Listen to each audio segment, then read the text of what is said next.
mateix sabrem connectant amb el hall de l'annex del Palau Sant Jordi amb Fina Ruaix. Fina, bona tarda. Hola, molt bona tarda des de l'annex del Palau Sant Jordi de Barcelona. Doncs aquí hi ha força soroll, hi ha força xivarri i això al principi és una molt bona notícia perquè vol dir que el telèfon, el 905 11 12 13, no para de sonar.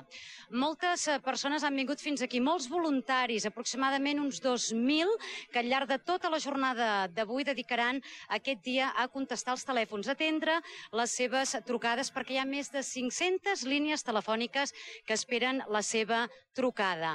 Però no només hi ha els voluntaris, sinó també hi ha personatges famosos, coneguts de tots vostès, que també s'hi truquen, doncs poden parlar amb ells. Per exemple, de la malaltia i han parlat de voluntariat. Molt bé, doncs la deixem que continuï tenint els telèfons. Moltes gràcies. Molt bé, a vostès. Doncs ja ho veuen aquí, continuem, els telèfons no paren de sonar i això encara ha de sonar més, evidentment, trucant al 905 11 12 13 i fem possible, entre tots plegats, que es pugui tornar a respirar amb tranquil·litat trucant aquest telèfon al 905 11 12 13. Abans d'acabar, només un parell d'anècdotes.